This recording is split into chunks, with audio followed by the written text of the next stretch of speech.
Welcome to Local Living Tri-City, your go-to podcast for exploring the vibrant communities of Temecula, Murrieta, and Menifee. Join me, Liz Jones, as we dive into real estate insights and local business stories, bringing you closer to the heart of our Tri-City area. Let's get started with today's episode. Hey everyone, this is Liz Jones. Thanks for joining our podcast today. With me, I have Jessica Muñoz, and she's with Voices for Children. And we've come to know each other through this organization, and it has touched my heart, and I want to share how it's touched hers and get you to understand a little bit about her heart and her passions and the organization itself. Thanks for being here. Thanks for having me, Liz. You bet, you bet. Jessica, would you share a little bit of, first of all, how you came to this area? I know that you live down currently in Fallbrook, correct? Yes. And the organization, at least the organization I'm involved with here, started in the San Diego area. That's right. And has since moved up to Riverside? Yes. So tell me a little bit about that evolution, how you moved here into the area or San Diego, a little bit about you and your background, and then we'll talk about the organization. Lots of big questions. Yeah, sorry. So as you know very well, Liz, Voices for Children is a nonprofit organization that serves both San Diego and Riverside counties as the local court-appointed special advocate program. And in a nutshell, it's our special privilege and responsibility to train members of the community to serve as advocates for children in foster care. So my journey to that work really began in law school. I'm an attorney by profession, and I know it sounds a little bit cliche and cheesy, but I really did go to law school with the idea that I wanted to help people, and I had a special interest in serving children and families. And so the first 8-ish or so years of my career were a little bit more traditional. I was in direct service with clients, first doing legal aid type work, but on a college campus, so working with young adults who were pursuing their education, and then representing children and parents who were experiencing the child welfare system. It was through that work and representing children and parents who were in court because there were concerns of the risk of abuse or neglect to the kids in the family that I became aware in a much more meaningful way of the role of court-appointed special advocates, or CASAs. And so in my practice, I had CASAs on my cases, and I so appreciated the depth and the insight that the unique relationships that they built with the kids brought to the information that was available, certainly to the judge, but also to me as a professional trying to make good decisions and advocate well for my clients.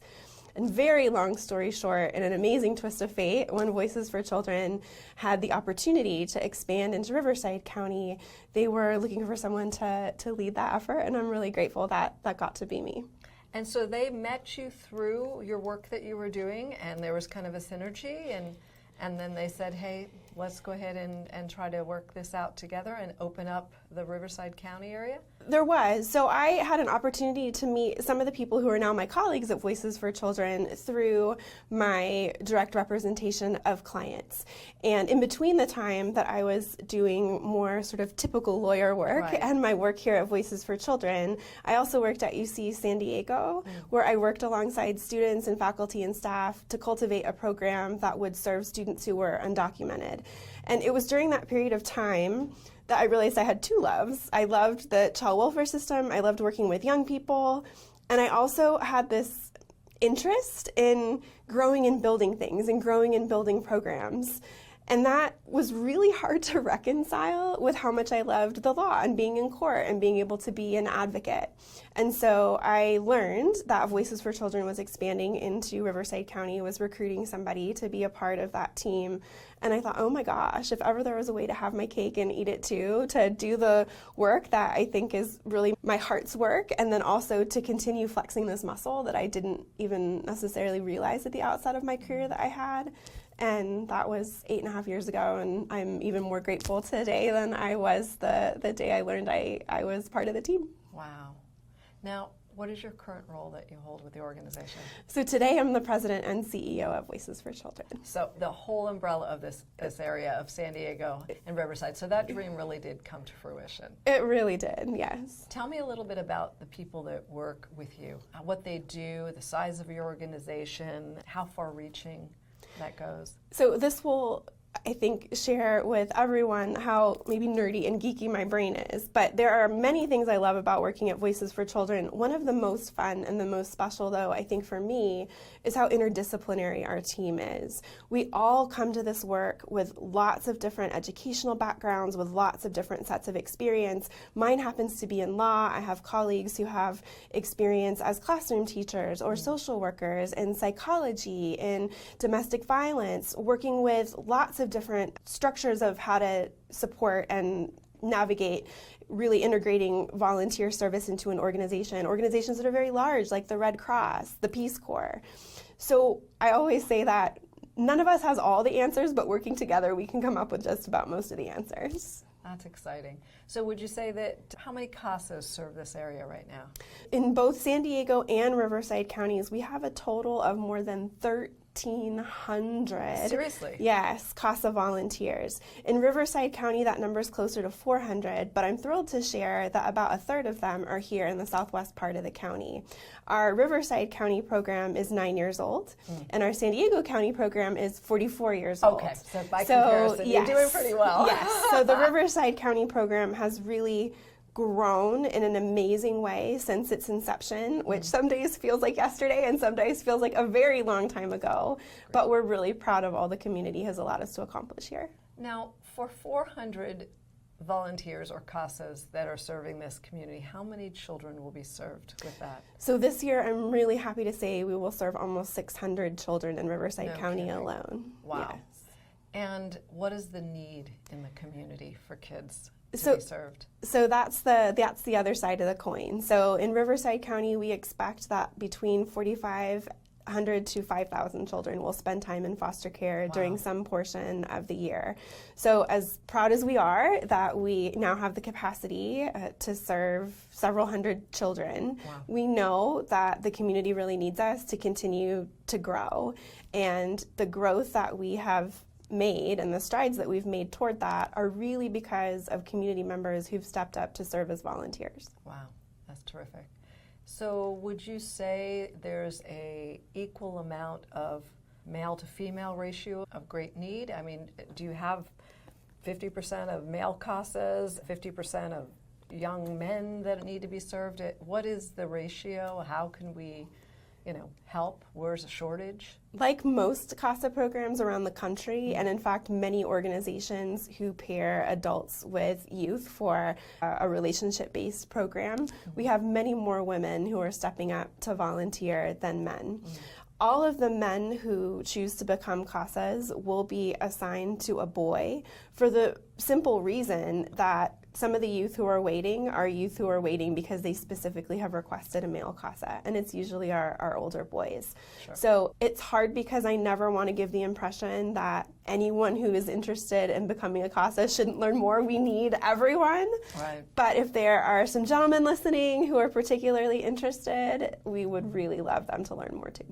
So there's a few CASAs I've come to know, and they actually are taking on more than one person at a time. And some of the stories were young men as young as 8 years old that they were serving, and for them, connecting with this young man in a way that might have been playing in the field, soccer, talking about life, hanging out, and then serving an older young man, a 17, 18, the needs are quite different to connect, to be relational with them. But there's still a huge need, and I can see where, especially a young man of 17, having a guy to connect with what's next in life. Yes. That's powerful. Yes, absolutely. And to the reality that many CASAs are women, when we look around the social services sector, many of the professionals are women also. Social workers, attorneys who choose this work. And so in addition to their caregivers, who may also be women, some of these boys are looking around at a lot of wonderful women, yes, right, and would still really love to have a guy in their life. We had a young boy, he was about 10, and he was matched with a male volunteer whose name was Bob. And they went to a meeting. It's a meeting that the social workers will have every few months to check in with the young person, ask about how things are going, and particularly about any services or supports that the young person is receiving, because they want to make sure that those are working well and see if anything needs to be tweaked. So they're going through the list of the supports that the boy has in his life. And they said, okay, well, we just want to ask you about a couple more services. Tell us about your CASA Bob. And the boy got really confused and a little bit indignant. And I can only imagine there was a pit in Bob's stomach who was probably thinking, what is this young man going to say? Absolutely. And he said, I don't know what you're talking about. Bob's not a service. He's my friend. Oh. And, Liz, we want all kids to feel like they have an adult with whom they have that connection. And I love that young boy perceived the role of Bob in his life as something, akin to friendship. But the real secret sauce of this model is that volunteer who had the ability to make that young boy feel that way also has the ability to really speak up for what unmet needs he might have in those meetings with the social worker, to his reports for the judges that oversee the cases. And so from the young person's perspective, yes, it is about that caring, consistent adult. That adult becomes an incredible perspective and source of information for how to really serve this young person well. Can you maybe outline a story where in the courtroom there might have been a decision going back and forth between a judge, maybe a social worker that said, here's our recommendation for something for a kid, and maybe a CASA stepped in, had some influence in that situation? So we have lots of those stories, and I want to acknowledge that at Voices for Children, we have tremendous respect for the professionals who do this work, the social workers, the attorneys, the judges. What makes their work distinct and in many ways so much more challenging than the role of a CASA is that those professionals are asked to manage and care for the needs of many families at once, and that is incredibly difficult. Yes. Volunteers typically serve one child or one sibling group at a time, although as you alluded, we do have a couple superstars who might take on a second case at some point if they're doing a really great job on their first one. But it's because of that depth of knowledge that the CASA has that they're really able to contribute to those conversations. Sometimes, for example, a social worker may be very aware that a child is struggling in school, but it's the CASA that has time to call the guidance counselor who can then really dig in with the CASA. Is it every subject? Is it math? Is it reading? And from that type of information bubbles up much more sophisticated ways of addressing this child is having trouble in school. Same with sometimes their healthcare needs. So CASAs can notice if, oh my goodness, between one foster home and that foster home, this child was due for a dental exam, but that appointment got canceled. And they can gently remind the other folks involved in the child's life that, hey, we really need to get this appointment back on the books. Wow. So they do get involved in other portions of their life. Absolutely. So school, their counselors, their medical, their families that are foster families too, can they connect with the foster families? Yes, absolutely. Wow. Absolutely. Whoever the important people are in the child's life. And children are children, but they're just young people, right? And any person, no matter their age, has lots of different things going in their life, has lots of different domains that make up who they are. CASAs really get to spend time with a child to understand that, and then support that child in making sure that they have what they need either to work toward to going home successfully and safely, or if it's a young person who's going to be with us until they become adult, to be as prepared as possible to make that transition. Now, I've been on a call listening to folks, young people who have successfully gone through the program and are there to talk about how their lives have blossomed after the program. Would you share maybe a story about that? Sure. So we have some amazing young people who are part of our Real Word panel, and we host several Real Word panels every year, and many of them are virtual, so anyone, anywhere can tune in with us. And we have young people who talk about their transition into college as a result of CASAs helping to advocate for their educational needs to be met. We have young people who talk about how their CASA helped them identify what their skills could could be in the workplace and how to advocate for themselves and demonstrate that they had those skills. It wasn't one of our young people on the panel, but I'll always remember a CASA sharing with me that her young man was 19 and he was applying for jobs, and so she helped him find some places to go and ask if he could have applications, and he had a couple interviews. And so she took him out the next day, took him to Starbucks, and helped him write thank you notes to all the people who had interviewed him. So CASAs can really add that personal touch in a lot of ways. Oh, that's wonderful. Well, what's new on the horizon? What does 2025 hold for Voices, and what's your goals for that organization? So for Riverside County, our goal is to really serve more kids. I know that sounds simple, but it is the clear need that our community has. And as the only CASA program in Riverside County, we feel a tremendous responsibility to try to meet that need in as responsible a way as possible to the very best of our ability. And so that means recruiting some more CASAs. Yes, it does. Okay. So if someone is inspired by this podcast to take a look, what are the steps in becoming a CASA? What are the commitments of time for a CASA? And let's take it after that. We'll go ahead and see how they reach out to you. But if you would just go through those, if you could. My pleasure. So the very best way to get started is to visit our website, speakupnow.org, speakupnow.org. And so whether someone is in San Diego or Riverside County, that's the place to go to learn more. The first step is to attend an information session. That's a 60-minute or so webinar style opportunity to really learn all of the different aspects of the role of a volunteer, what the expectations of volunteers are, and from my point of view, equally as important, what expectations volunteers should have of us in terms of the training and support that we provide. From there, someone who is ready to continue the process can complete an application, and we'll have a conversation with one of our team members about that application, and then we provide 35 hours of pre-service training, which really is intended to lay a groundwork for all the different things that somebody might encounter while they're getting started as a CASA. The other thing that we are really proud of at Voices for Children is that all of our volunteers are assigned to a paid professional member of our staff, those wonderful interdisciplinary folks that I mentioned at the beginning of our conversation.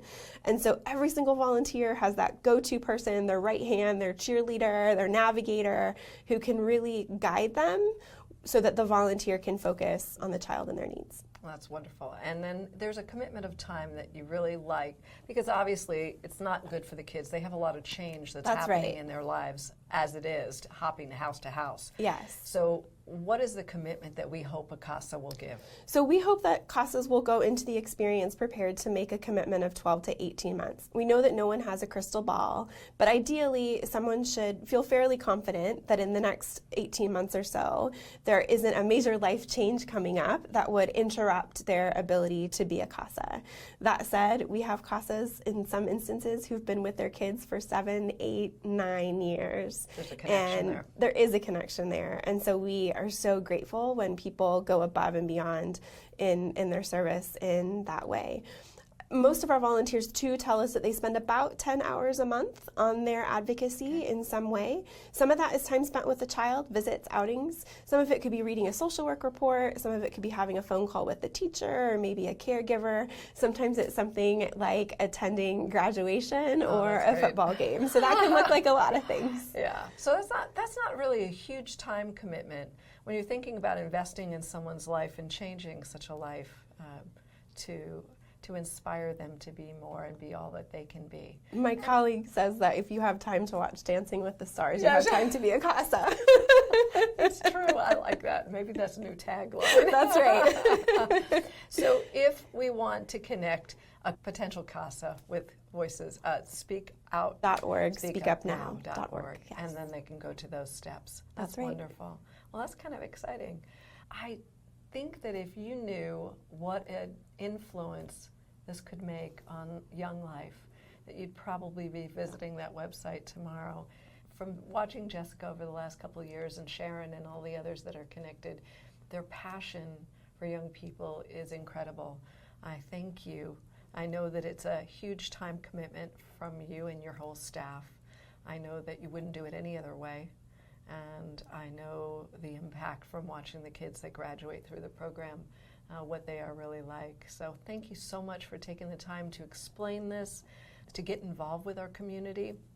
Before I leave, I did want to ask you briefly, when it comes to community involvement, how do you see Riverside County or San Diego County getting involved with the community in this program?